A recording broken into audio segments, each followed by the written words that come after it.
Welcome to the Everyone's a Critic movie review podcast. I'm your co-host, Bob Zero. Hey, I met you.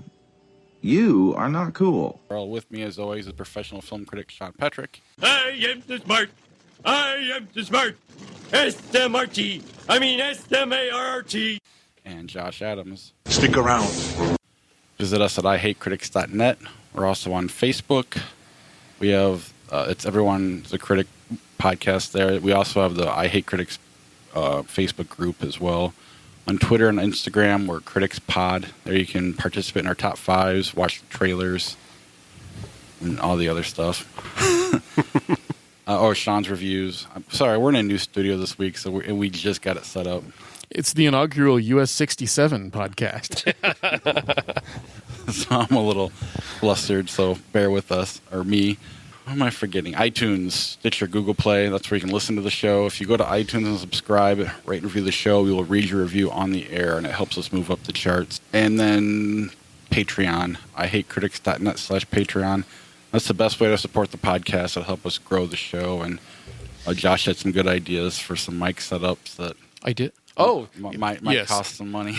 It is a great idea, of course. Execution is another thing. When we go to video, you guys will be impressed. And I'm not kidding. It seriously was a cool idea. Mike's coming down from the ceiling. Pretty neat. Yeah. What else? Trailers. Did we have any trailers this week?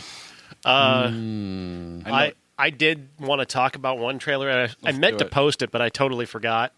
I saw the trailer for what I believe may be the worst idea for a movie. Oh, I know what he's saying. I'm on board. Go ahead. Have you heard about Hurricane Heist? No. The Hurricane Heist stars Toby Kebbell and a couple other people I recognize but can't remember now. But basically, it's about somehow they've planned a heist during a hurricane in Alabama that's destroying everything. And the trailer combines basically like Geostorm and like some kind of redneck Ocean's 11 thing. It's awful. It looked awful. It has the most awful Southern stereotypes you could possibly imagine. It looks like somebody decided, let's put a sci-fi movie into theaters. You could have just called it Woohoo! And everyone would have been on board, but they had to call it Hurricane Heist. I walked into the theater on Thursday to see Hostiles, and the trailer for this was already playing.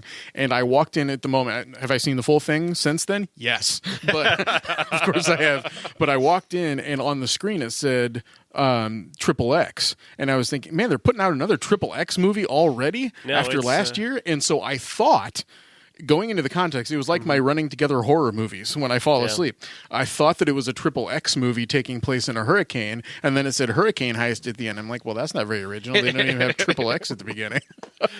But no, yes, this is a terrible trailer. Sadly, it's the director of XXX, Rob Cohen, who also sucks.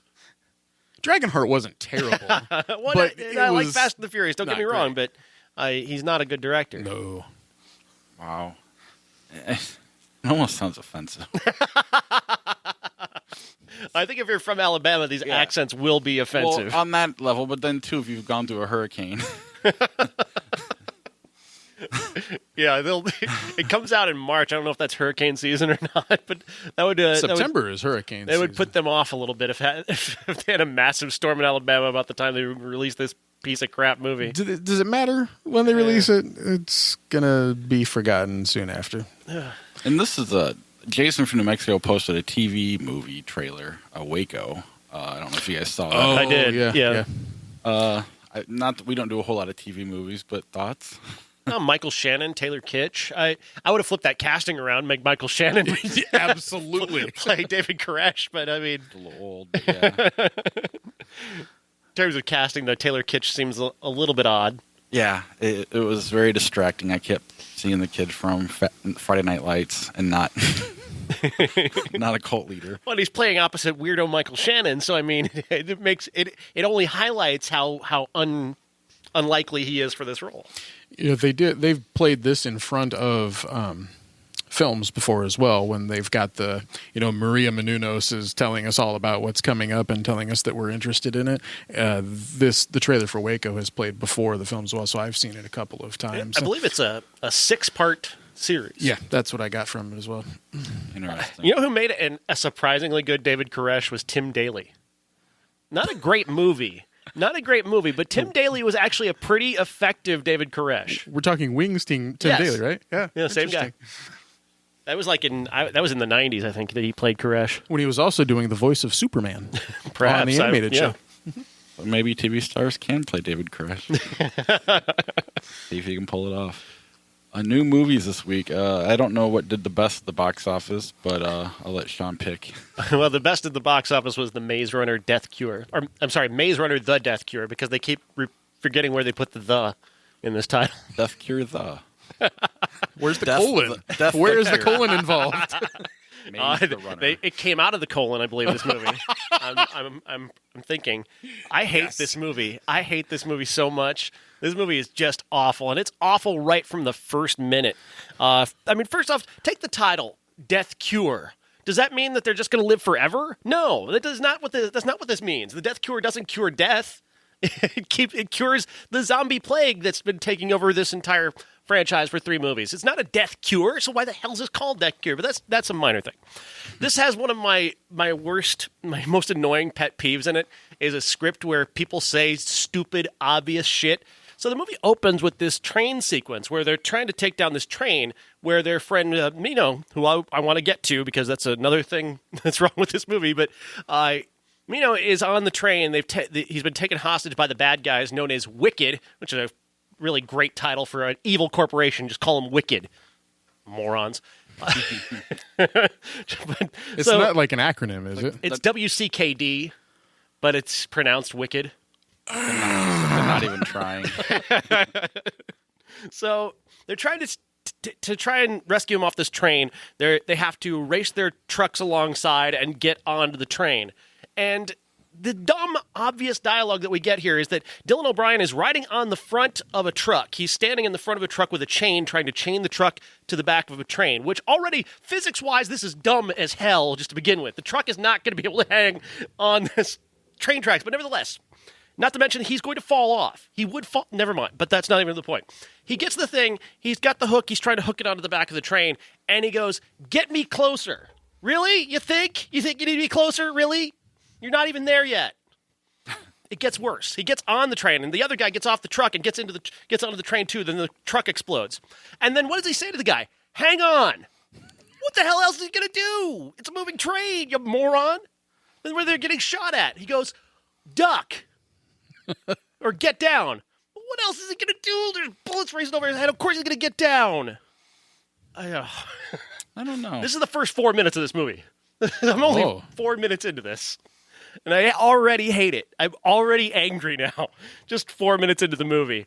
But it actually finds a way to just keep digging dumber and dumber and dumber.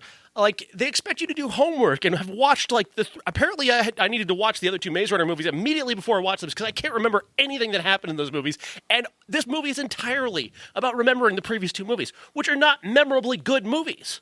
And not movies I wish to reassess again. Like, just, so annoying. So character you thought was dead from the first film comes back and is, like, randomly alive in this movie and becomes part of their team. And then, of course, they've He got... experienced the death cure. They've got this.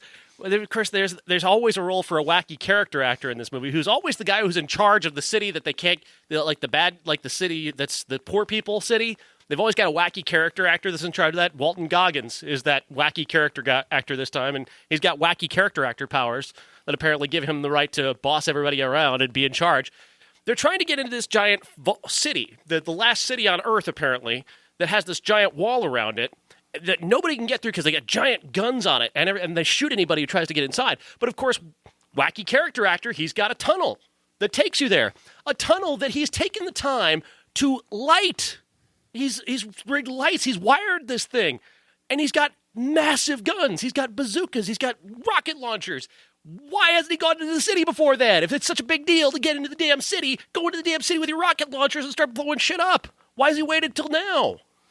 Confused. You've stated that there is a way to get into a place where a wall has been built around it. But there's a tunnel underneath. Are you stating that if a wall is built, you can get around it somehow in modern times?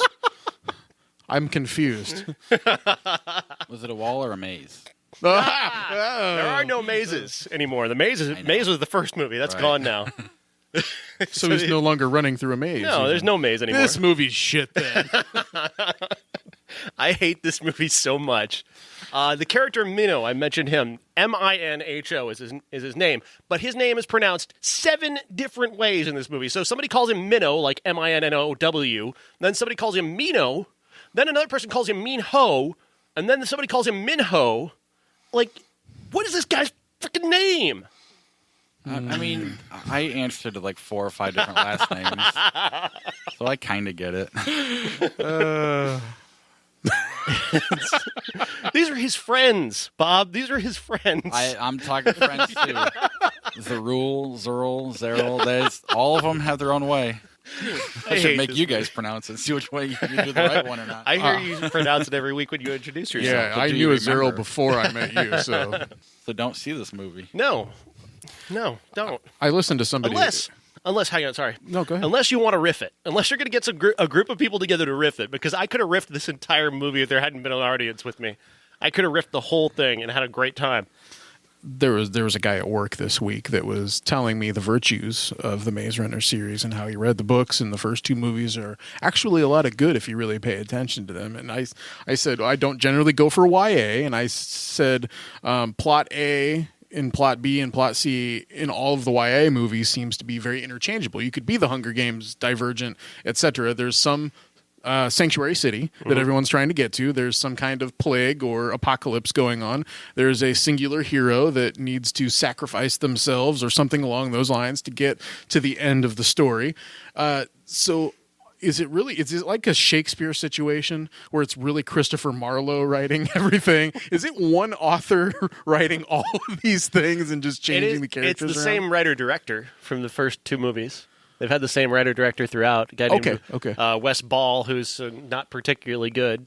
I'm referring to, are all young adult novels the same? Yes. I would say, though, that, I mean, I don't know about the novels themselves, because I don't read the novels, but I thought the last 2 Hunger Games movies were pretty good. Especially the last one I thought was pretty good. Divergent, though, that's garbage. That's why they didn't even get to make the last one of that one. That's still one of those feathers in our caps here. Where we bitched about it, and maybe they won't get to make it. Maybe it'll go to TV. Maybe they won't even get to. They listen to the podcast. We have that kind of power, yeah. What else came out this week? Hostiles, which set the bar this week in terms of Long. audience per theater. The really? per screen average, was the highest amongst any movie going this week. Hostiles is a sort of a Western. I don't know if you can necessarily say it's a Western, but it is set in that time frame in New Mexico, late 1890s. Christian Bale is a soldier who's spent much of his career fighting Indians, and he finds that he's been told now that the fight is pretty much over in terms of that.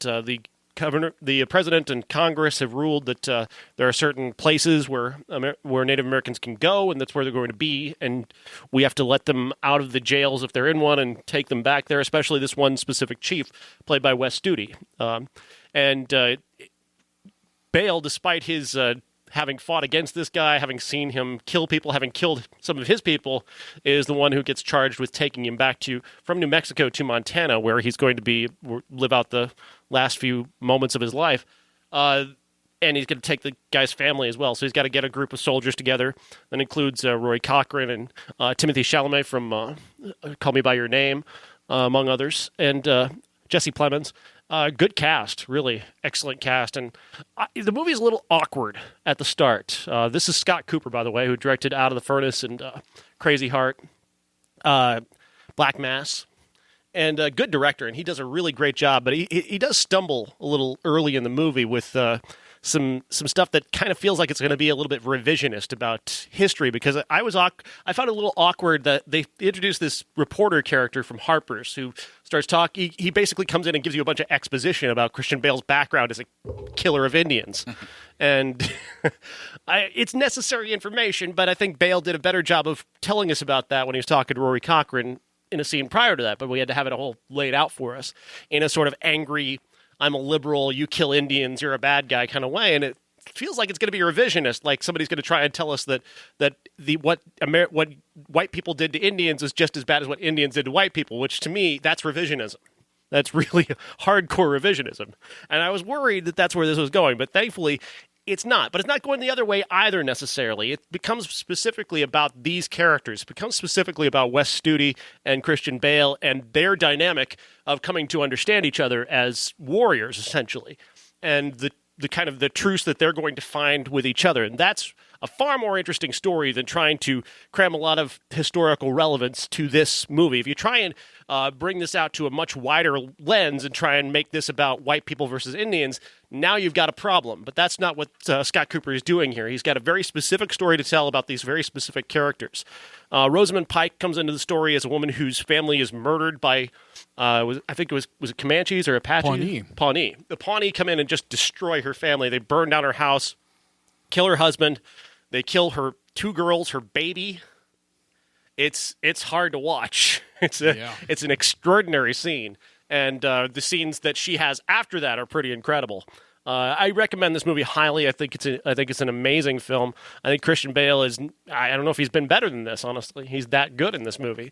I really enjoyed the hell out of it in terms of just how moving and dramatic it is. It's not a happy movie by any stretch, but it's a very moving and compelling movie. Bob, did you see it? I did not. You did not. Okay, I was moving. Understandable. You had some things to do, perhaps. Yeah. Here's the thing. Hostiles is a title for the film that obviously has multiple meanings on multiple different levels. Who is the hostile? Is it Native Americans? Is it the white people? Is it humans in general? And of course, the answer is humans. But I found the film riveting within the first half hour, especially the opening 15 minutes with Rosamund Pike's family. I mean, the story starts off with an absolute bang. And so you understand the mindset of Christian Bale's character. What he sees every day is carnage. And so him having a hate complex is not only institutionalized, but it's also what he sees every day. So I understand where this movie was going at first, and I found a lot of hope in it. But then what happens is it gets bogged down in this journey. There's a lot of panning shots. In a way, now Bob knows exactly what I'm going to say. The movie runs at 2 hours and 13 minutes, but honestly, I felt like it was 4 hours and 13 minutes. It dragged on for so long at certain points. Scott Cooper has done this now for a couple of films in a row. Black Mass and this have a hard time editing themselves, whereas Crazy Heart and Out of the Furnace I felt were much more harnessed narratives. And that's not to say that he wasn't going for a more epically scoped film. I can understand that. Thus, the panning wide shots of the countryside while they're traveling. It is beautiful, absolutely. You're talking about the Rocky Mountain Path, ostensibly. The word that I'm trying to use. Once they get to Montana, it's extra gorgeous. And I'll say that the last 10 minutes of the film are really good too, but it should have ended in this spot, when I'm editing the film myself. So what I'm doing is I'm praising the film that I thought should have happened, which is what I often do. But I think it wasn't just me, too. A shared opinion with my girlfriend enjoying the film to a certain extent, saying, like, it's just too long. There's a lot of potential here, but I can see why this film fell through the cracks a bit. There isn't a major studio backing it. They didn't buy it to distribute it. There's a number of nebulous production companies at the beginning of the film telling us that they're responsible for this movie's distribution. And its success, based on the per theater rate, is great. I can understand that, especially people that like Scott Cooper's films. But I understand why it fell through the cracks. I still don't know exactly what it's trying to say. I did appreciate what you said, which is the dynamic between Christian Bale and Wes Studi. There's your movie right there. Rosamund Pike's character, she's got an arc as well, but to be fair, they could have cut her right out of the movie and it would have been a better film. I mean, something could have happened to a family where you didn't necessarily had to have Rosamund Pike be along for the entire film. And it just didn't seem right. And I could have cut that whole plot out of the film and had it been more effective for me. I found her to be necessary in the way that she humanized him, and the way she changed Christian Bale as Joseph Blocker evolves as a person because of what he sees in her. And I thought that was that humanizing element I felt was necessary. I think without that, I think it would be hard to buy into where he's going in this movie. And that transition of him deciding that he is more human, the film is a little too easy on for me because he's so visceral in the first part of it, and then in the end he's a completely different person. And although yes, she can soften him, but I don't understand why the film wants us to think of him as just as much of a hostile or a savage as what he purports the natives to be when he completely changes his mind. It's hard for me to accept that where the film ends up at. It's just mixed is all. Does he change his mind on a large scale or just kind of on a more human individual scale? I felt it was more human individual scale. Because, I mean, I know racists who have really good black friends, but because they know them one-on-one, but they'll not take a step back and hate the rest of the black people. So, I mean, is it something like that kind of? Yeah, you're onto something there, more of an individual respect level.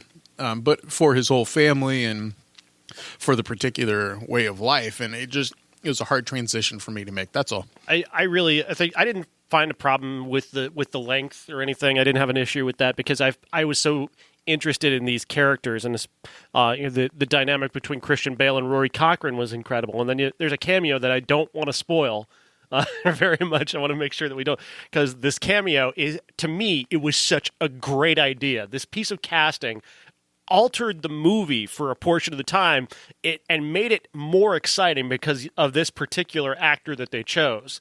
So don't look at the IMDb cast list before you see this. Because this, especially if you're like me and you know this actor very well, you'll recognize him. He's just a tremendous character actor, and he's just perfect for the role that they chose him for. And that, to me, got me through the roughest part of the movie, that mid portion there. Choosing that actor for that role was so perfect, just by his performance, but by his presence as well. I would love to have one of our listeners tell us about this film, because we're not on opposite ends of the spectrum here, but you saw a lot more in it than I did.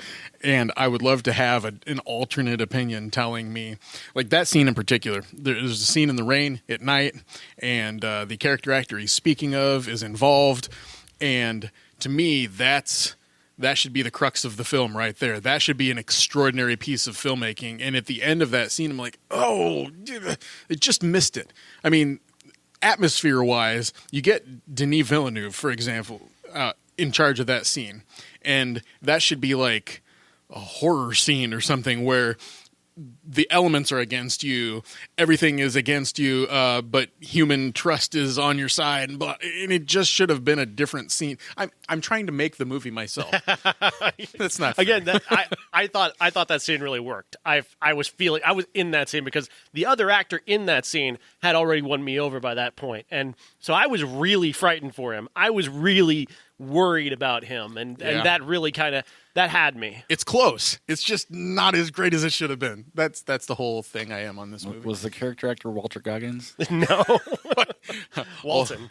Although you're on the right path, and honestly, I'd have to go back and watch the trailer for Hostiles. Better. He's much better than Walton Goggins. I'd have to go back and watch the trailer, but I'm almost positive this character actor's in the trailer.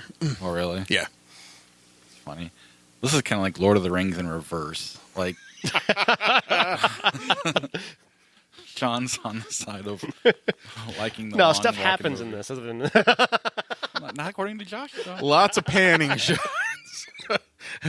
Establishing the countryside. And I think Josh. But there are no eagles to fly them to Montana. Oh, good point. But they're flying on wings of eagles, just in a different way.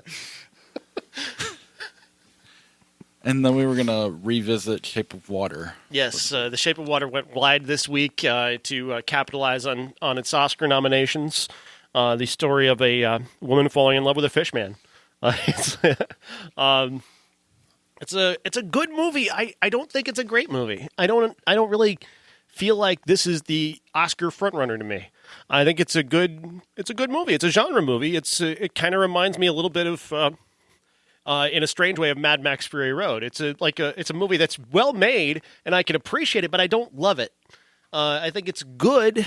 It's, to me, not great.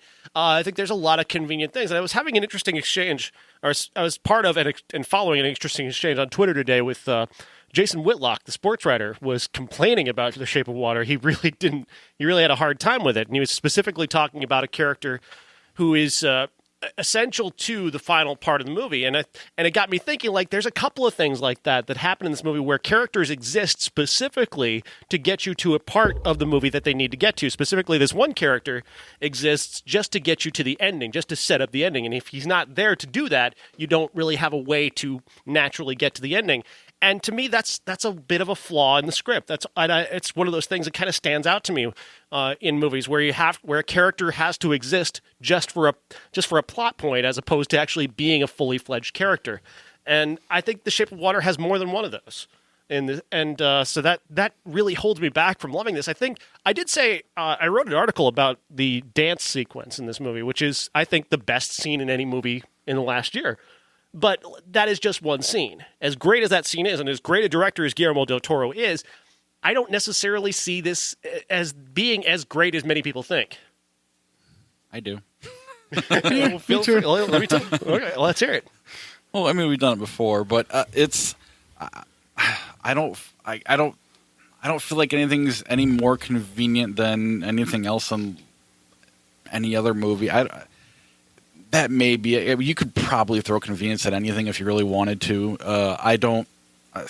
It all worked for me. It was a really creative, unique idea that I bought from the moment it started. It was a beautiful looking movie the whole time. The performances were outstanding, and the whole thing was enjoyable. They tricked you into going to a romantic love story instead of a science fiction kind of horror movie.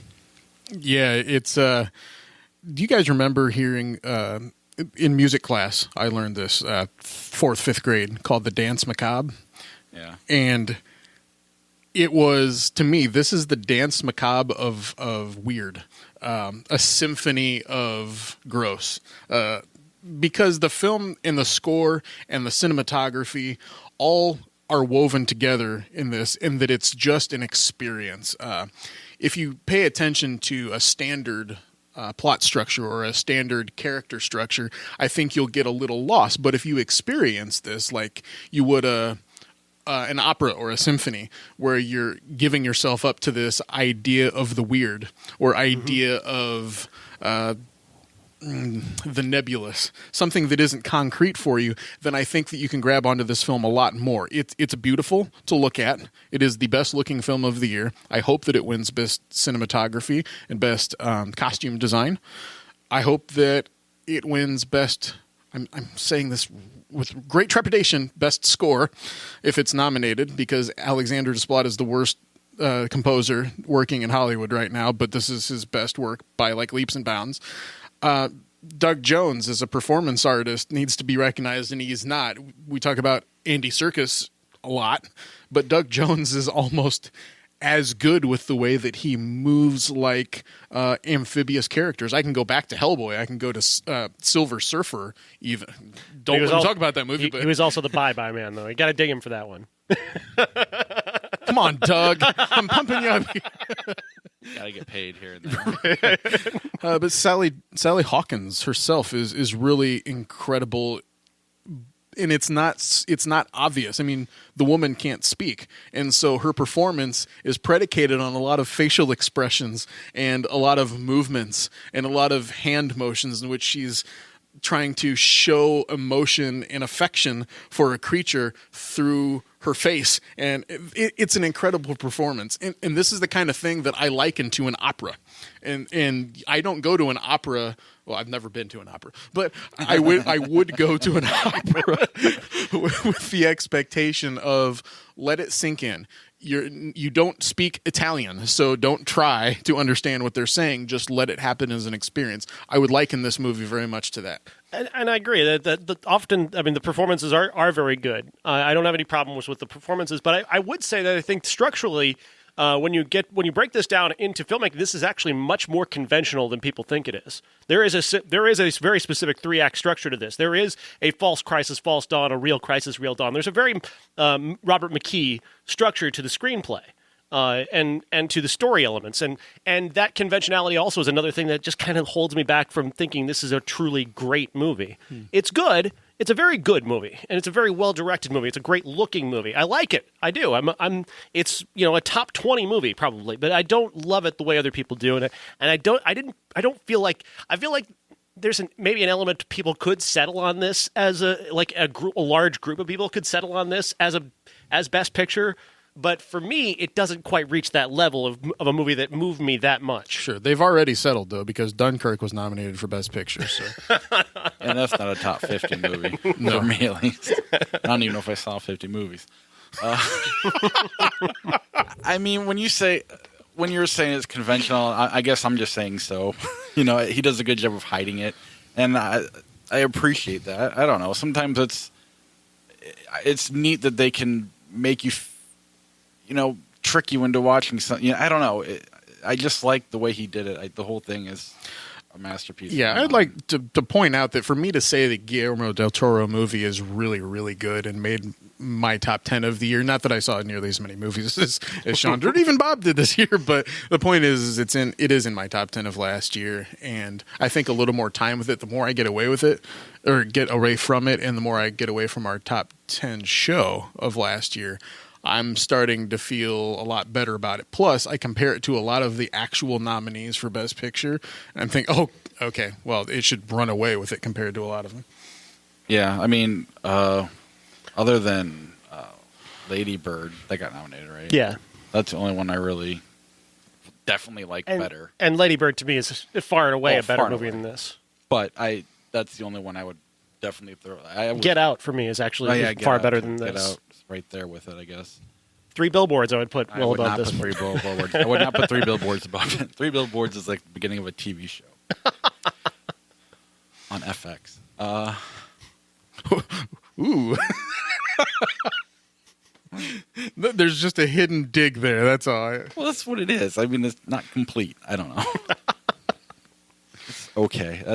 I guess that for the way Sean's describing Shape of Water, I would say 3 Billboards is like lower, closer to in the back end of the 20s, I would say. It's definitely being overrated this year. Anything else on Shape of Water, or I guess the Oscars, if that matters, since we've kind of gone there. Yeah, forgot about the Oscar nominations at the beginning, didn't we? But we are the best movie podcast you will listen to this week. Because we're avoiding the movie. The Oscars. The Oscars are stupid. So every year I like them less. So there wasn't much to talk about for me. I think the one thing that struck me was Denzel Washington getting nominated for Roman J. Israel, and I think no, that did not work for me. That one, because I thought his performance came at the expense of the movie. So that one was really the only one that, in terms of like those that got nominated, I thought like that shouldn't be there. That one worked for me, but at the same time, it's not that great of a movie. It's just kind of okay. So I could have thought of other people, but I thought I would have said Tom Hanks in The Post. I thought Tom Hanks was great in The Post. Without having the list in front of me, and I looked it over a number of times, but I'm confusing it. Michael Stuhlbarg was not nominated for Call Me neither by he Your Name. or Armie Hammer. And we're talking about a couple of the best performances of the past decade, not just this year. And that was severely overlooked. And then I was hoping that Best Supporting Actor wasn't so flooded of a category, which it clearly was, according to the Academy, that Mark Hamill would get a little bit.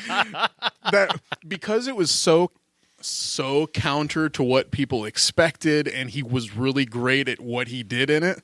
I was really hoping for that. Not that it would justify the movie for me. In fact, not having anything acting-wise or Best Picture-wise or writing-wise nominated means like, okay, of course, no one's ever going to take it that seriously. But Alec Guinness was nominated for Best Supporting Actor for A New Hope. The Academy has seen Star Wars as an important part of movie making, and this one was really great movie to me. So I was hoping for that, but I would still say if Mark Hamill wasn't nominated and Michael Stuhlbarg wasn't nominated and Armie Hammer wasn't nominated, those latter two are the real omissions. Yeah, I agree completely. Christopher Plummer was nominated. Bullshit. The three actors that You I really just... liked that movie. Of course, it's a wonderful film. But over those three, no. You can't tell me that an actor that spends 6 months on a set, or Mark Hamill spending over a year on set filming scenes for The Last Jedi, and then 2 weeks of Christopher Plummer, it's an achievement. Yeah. It really is. But I'm sorry, but there's a dedication level. I feel like people have been nominated for less. Well, sure, Judi Dench was on screen for how long in Shakespeare in Love. But 5 minutes, literally. Yeah. The nominees, Woody Harrelson and Sam Rockwell, both got nominations for 3 Billboards. Richard Jenkins for The Shape of Water, Christopher Plummer, and, of course, Willem Dafoe for Florida Project. As great as Woody Harrelson was, Yeah, cancel him out of that. I agree. Yeah, he's definitely. I think he's the most show your work. You know, there's like sometimes the Academy really loves those performances where you're showing the work, and the way his character plays out, there's a lot of the showing of the work there. I think that's part of why Roman Israel got nominated too. Is that Denzel's doing a lot of showing the work of acting. He's capital A acting in that movie, and the Academy loves that sort of thing. Is Daniel Day-Lewis doing the same? Have you seen? Have you seen? No, Phantom no Thread? one's seen Phantom Thread in this area for some reason. I don't know, but I was really disappointed that Holly Hunter didn't get in for The Big Sick. I thought for sure that one was going to happen, and it didn't. And they only threw one bone at you guys for writing. I mean, I knew that's what they were going to do. It sucks. It's not right, but everybody knew it was coming, especially after every other award show did the same. So I think perhaps it might win though. Yeah. In terms of other surprises, like all the nominations for 3 Billboards except Best Director probably means it's not going to win. That probably gives the win to Shape of Water right there. But that was a bit surprising. And then Phantom Thread does get a Best Director nomination, which not many people thought P.T. Anderson was going to get. And Greta Gerwig does. Yeah, that and was so good. does And Jordan Peele. Jordan Peele, yeah. Which is fantastic. I'd like to see one of those two win though. Absolutely. I think we're headed towards Shape of Water dominating it, though. I think Del Toro's going to win. I think it's going to win Best Picture. I don't know if Sally Hawkins has enough to get past the rest of that category. Right. I mean, I'd be happy for Del Toro because he did a great job, but I just really like Greta Gerwig and Jordan Peele. Yeah, I'm with you. And Greta Gerwig for me would be the winner out of this group. But I think those two for sure will be back here again. So I think that could be why they don't win as well. A couple of friends of mine that like animation from overseas were bothered by the nominations for Best Animated Film. Why? Because they nominated Boss Baby? Yes. And Ferdinand and Coco. Okay, so we know that the Pixar movies are always going to be nominated, but it's a weak Pixar film. I like The Good Dinosaur more than Coco. Whoa. What? Shots fired. Again, I would be happy to watch Coco a number of times, but it doesn't belong in it's not a best animated film. And looking at that category, I'm saying to myself, boy, it was a weak year for animation. Yeah. And thus anything that someone's going to bring to the table from overseas, I wish would be looked at. I'm not fully aware of overseas stuff, but I thought of this group, I mean, Lego Batman not getting in while Ferdinand and Boss Baby get in is complete bullshit. That is complete bullshit. Well, Lego Movie didn't get in that year either. But yeah, Lego Batman was phenomenal. I loved Lego Batman. I mean, I get Coco being in it because it's not a bad movie and it was a weak year. And it's a lovely looking movie. And they have the foreign film category, so who cares? That's right. I said it. All right. New Bob's turf, saying what everybody throwing thinks. down. He speaks for the people. All right, let's move on to our Undisputed Classic. And Do we have to? it'll be short. Okay. Ladies and gentlemen, this is the main event for the linear, legitimate, and universally recognized Undisputed Classic. Little Big Man. Little Big Man, starring Dustin Hoffman, 1970. Directed by who was the director here? Penn? Arthur Penn. Yeah. What is this movie? What was he going for with this? I'm not sure. I did. There's a documentary called Real Engine, which is in my top 5 movies featuring Native American. And they do have a lot of praise for this, but mostly it's for the Indian character, not necessarily for what Dustin Hoffman is doing. I don't know what the fuck Dustin Hoffman is doing in this movie. This is a bizarre performance. He is a guy whose family is killed on the trail to the west. He survives. His sister survives. They get separated. He gets raised by Native Americans, and then he gets taken away from them and doesn't try and go back to them. He just kind of just goes with being taken from them and starts living in this house with these 2 religious people and kind of flirting with the wife, who's his same age or she's slightly older than him. I don't know. What age he's supposed to be 17. Did he ever look 17 in this movie? Double that, maybe. He's Little Big Man. Dustin's short. We can get away with it. It's fine. Benjamin Button. I don't know if that makes sense. It's bizarre. This performance is so weird, and it never gains really any momentum. It never really, it doesn't become like weirdly fun. It's just, I couldn't take it seriously. Yeah. And to the point where it's just like, I need to turn this off. I don't know how good the rest of the movie was. It was just, I couldn't take it seriously. Yeah. It was just, like, really? This is a movie? They did, I don't know. I don't quite understand what the point was. In the end, it's an older man telling the story of his entire life and wanting to set the record straight on Native Americans and anytime that voiceover kicked in, my ears just...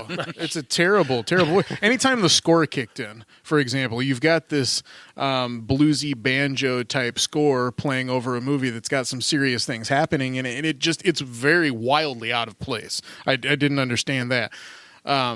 Faye Dunaway is given second billing on this movie. Faye Dunaway is barely in the movie. She's the character you're referencing. Is she older than him? Is she not? Is she a miscreant of sexual advances? Is she not? Is she pious? I don't know. She's mistreated, that's for sure. She's badly, as a human being, a character, as an actress, she's badly mistreated. Absolutely. Like most women in this movie are not. This is not a nice movie. No, not at all. And multiple partners for all Native Americans, and Dustin Hoffman is the one to repopulate the Cheyenne. I mean, really? How bizarre was that scene where he's having sex with 4 different women, all of whom are sisters, and then immediately from that we go to a very serious scene where they're all under attack by General Custer and being slaughtered. Yes. Like, the tonal dissonance of this is so bizarre. It's like a Judd Apatow movie that then turns into Hostiles. Right. And there's a salient point to make, I guess, that the film doesn't do well in that the real story of the West is the rape and pillage of the Native American land. I understand, but then the rest of the film doesn't follow. I don't care about Little Big Man's dalliances with the white people world, and he keeps making his way back to the Native Americans, and then they're like, oh, hey, it's good to see you. You've been away for a while. I mean, what the hell, dude? But, nothing is ever talked about with that. And Custer, played by Richard Mulligan, of all people, he's like making an airplane movie in the middle of all in the middle of all this serious shit that's going on. He's like making an airplane movie. Yes. I compared him in my head to Gilderoy Lockhart from Harry Potter and the Chamber of Secrets, looking in the mirror every time and dressed to the nines and saying, "Don't doubt a Custer decision." This film is absolutely bizarre. I stuck with it because I hoped that the end would show me something, and no, it doesn't. It's 2 hours and 13 minutes of something. I had mentioned before the show, though, that it was like watching Forrest Gump for me. If you think about it, you've got a character that's in the middle of a lot of important American events, meeting Custer, for example. His life story manages to work its way towards Custer's last stand at the Battle of Little Bighorn. Yes, I think. I can't remember. I'm a history student. I have a degree in it. No, I don't. It doesn't matter. It's a long time ago. We're going to take that degree away now. Retroactive. Like it ever mattered to begin with. Oh, wait, I'm sorry. I'm still paying on it, but, needless to say.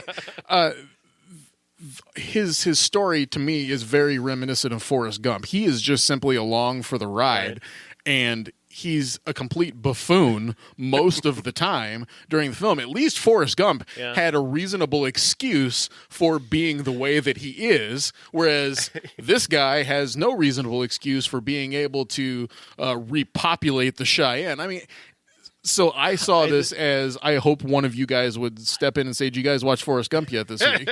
Oh, well, and we know what our opinion is on I that. see what you're saying, and you're right. You're right about that. This very similar story arc. I think Forrest is more offensive about it though, for the history that he gets involved in. But you're they're not wrong. both bad. We'll just put it that way. Equally, don't watch them. But they've both been considered good at some Yes, point. Yeah, of course. I don't understand. I would like to know the reasoning behind Little Big Man as a good film. It would have been nice if one of us liked it. Kind of like what was it? Was it Nashville? The one we watched. What was the movie we watched that you liked? Oh, Nashville. Yeah, I love that. And Josh and I were just kind of like, "What are we watching?" Yeah. And then- Oh no. But at least he brought some reason why it was good. Oh, And yeah. I'm like, okay, I get it. But yeah, we're all on the same page on this one. So. I'm keeping track of it. And we've got like one good classic so far this year. And it's Foxy Brown. It's the blaxploitation film is our best classic so far. Okay, sounds about right. Keep going with those type of movies. Yes. Coffee. We'll do Coffee next week, and Is there one called Cleopatra or something like that? Cleopatra Jones. All right, let's move on to our top 5. Put your top 5. Who's your top 5? Top 5 Native American themed movies that we've had up there for 2 weeks now. So if you thought we forgot to post one, that's why. We didn't have one last week. And we will start with, I only have Facebook so if there's Instagram or something else, I apologize. We'll make it up to you later. I did not see anything on Instagram or Twitter before. I'm not chasing the group. All right, I got it. Cool. I'm not chasing, pulling the group up either. So Cousin Jeff, I think you're on here anyway. Uncle Jeff, he's got, these may not all have Native American themes per se, but these are the first movies that popped into my mind. Politically correct or otherwise. Number 5, The New World. Number 4, Adam's Family Values. My people will have pain and degradation. Your people will have stick shifts. 3, Pocahontas. 2, August, Osage County. I have an Indian in my house. And then 1, Pee-wee's Big Adventure. Another quote, "Is there something you could share with the rest of us, Amazing Larry?" I'm doing a horrible job reading these. I apologize, Uncle You got to Jeff. do it in Paul Rubin's voice. Is there something you can share with the rest of us, Amazing Larry? Huh? Thank you. You're welcome. Jason from New Mexico says, "I don't have a list, but 1998 Smoke Signals was pretty good." Cousin Jeff, Jesus Christ, The Manitou, Scalps, Creep Show 2, Pet Cemetery, The Shining. And he said these are Indian burial ground movies, mostly. why isn't Poltergeist on his list? Yeah. Jeff? He likes those 5 better. Me, I had number 5, The Doors, just trying to fill the list out. Number 4, Dances with Wolves. Overrated, but I don't have enough movies for the list. Overrated, but I don't have enough movies. Is that the Pee-wee voice? Apocalypto is a native North American movie, I guess. The Revenant, and then Wind River. Josh? Yes, I did not watch Wind River this week like I meant to. Should have broken my top 5, I'm sure. The New World is my number 5. 4, Spirit Stallion of the Cimarron, a very underrated animated film, in my opinion, with a soundtrack by Bryan Adams himself. 3, The Revenant. 2, Jeremiah Johnson. And number 1, Dances with Wolves, which is not overrated, and I actually prefer the extended version. Just maybe just to keep your love of Dances with Wolves, do not watch the documentary Real Engine. You won't like what you see. Guess what I'm watching this week. There's an activist named Russell Means who is not a fan of Dances with Wolves. Oh, okay, sure. That Not said, a fan. I don't think other people's opinions influence Josh. That's a good quality to have, I think. Because we've been shitting on that movie for 4 years and it hasn't worked at all. Being, Yes, I'm neither a of us are Native stubborn. American. That's true. Stubborn as a mule skinner. Good, yeah. Sean, do you have yours? Yes, number 5, Nanook of the North, which is a legendary film from long ago, 1930s, in fact. Number 4, Smoke Signals. Number 3 is the documentary Real Engine, which I watched again this week, and is really fantastic. Number 2 is Wind River, and number 1 is The New World. I love Terrence Malick, and I love his meditations, and it's such a lovely movie. It's just beautiful to look at, and Colin Farrell is fantastic, and Koryanka Kilcher is gorgeous. Everything about that movie, I love it. Maybe that should have been our classic. I haven't seen it. It really should have been, to be fair. But at least we got Little Big Man out of the way, and it was free on Prime. All right. 1988. Bob, I'm not able to help you. I cannot get a aware. signal. We have no cell phones other than AT&T, which my internet is based solely on that, and it seems to work great. Kandahar and Biggles, The Adventure in Time. Those are your Okay, two do you movies guys... this week. Biggles must be an animated film. Does it say that? Because I usually say animated. Made in 1986. It does not say animated. It doesn't. Okay. I feel like it During was a British- show. Daring British World War I fighter pilot James Biggles. Oh, So, no. never mind. I must be thinking of something else. The animated World War I movie.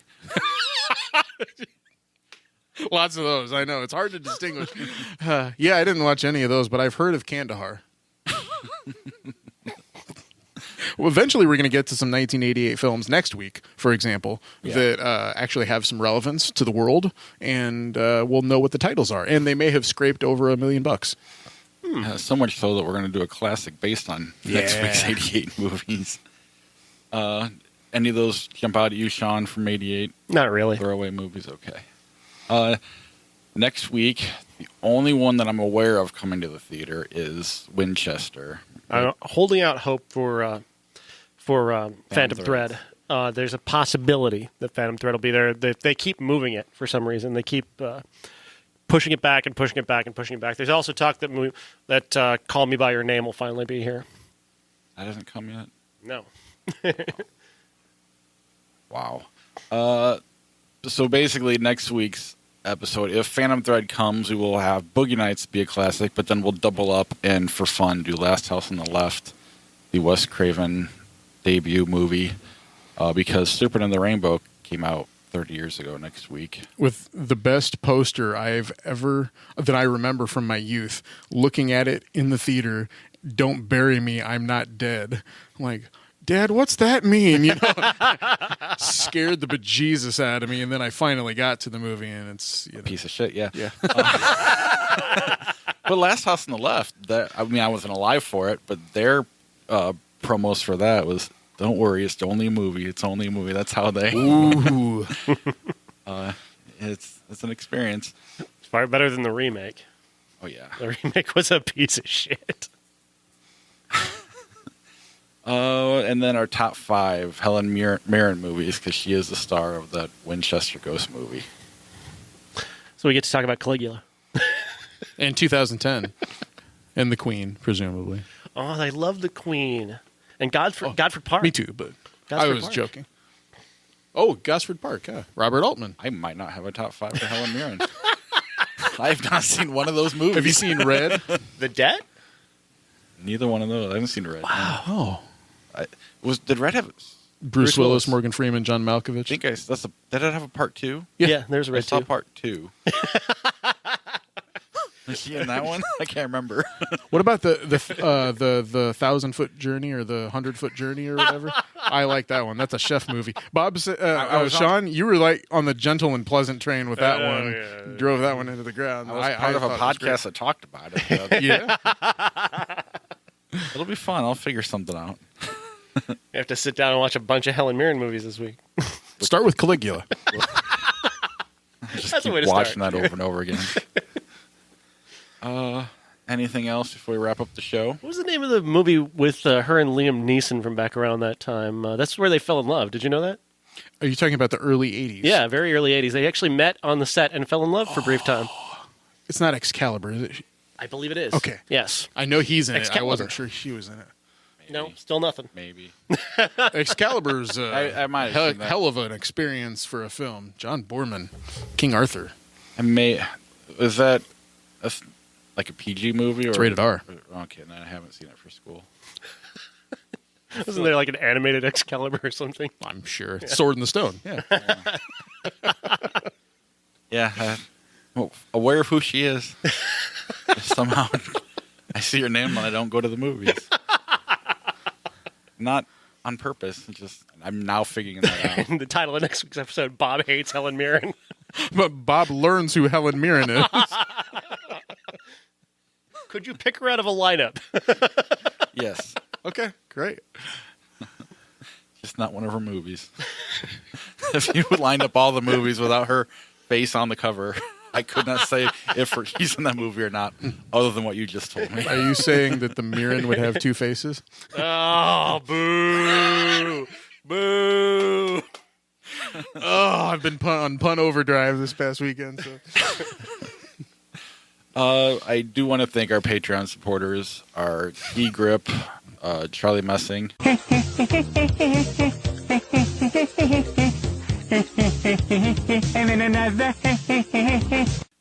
our character actors Josh and Christina Cato or something like that.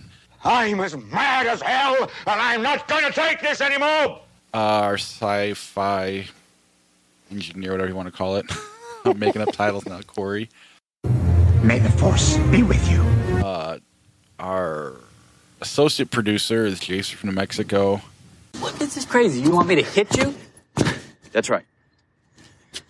What, like in the face?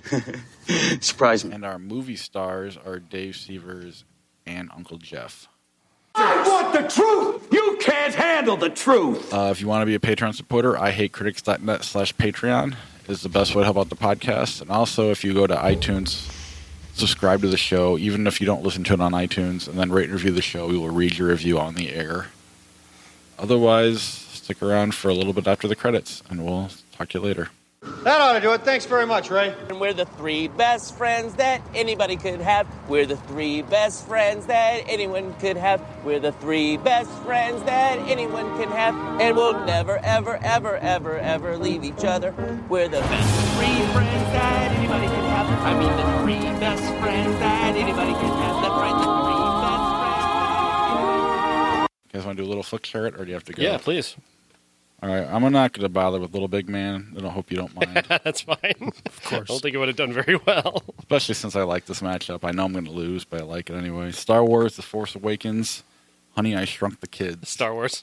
Wait, are you legitimately going to choose? Yes. And Honey, I Wow. Shrunk the Kids was the first movie I saw in the theater. okay. And The Force Awakens was a painful experience. You were there with me groaning while they were clapping and cheering like full houses. Like Uncle Jesse walked in the room when Harrison Ford pops up on screen. It was ridiculous. But okay. I mean, I in a lot of ways, are the same movie. Anyway, Pirates of the Wait, what? There's a quote. There's a pull quote for you to throw right on The Force Awakens or Honey, I Shrunk the Kids. In a lot of ways, it's the same movie. Pirates of the Caribbean, At World's End, or Heat.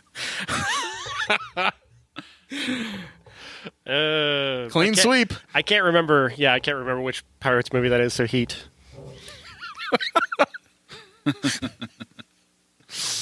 You hear that, Jerry Bruckheimer? Is that the one I liked? I'm turning into my mom. Did I see that movie? Yes, Mom. Live Free or Die Hard, or Hitch. That is brutal.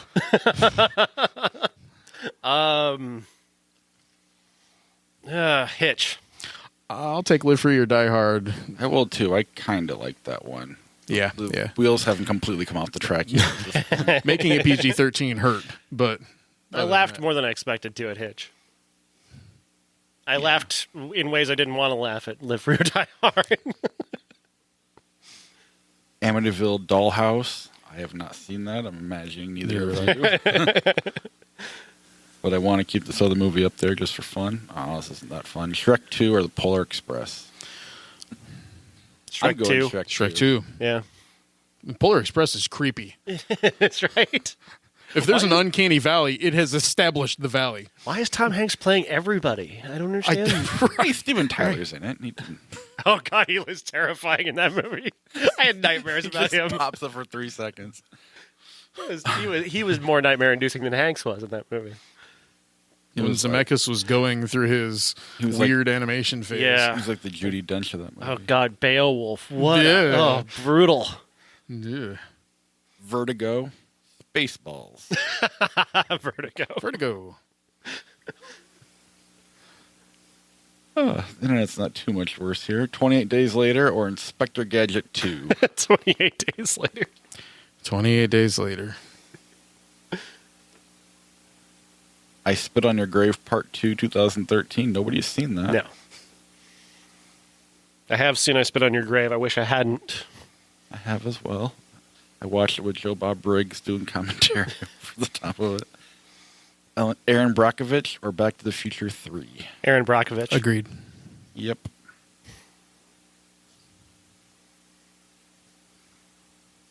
Let's see here. Maybe. It says, come on, just one more at the top of the screen. Come on, Wi-Fi. Just, yeah. Raise it up, now bring it down. Modern technology, ladies and gentlemen.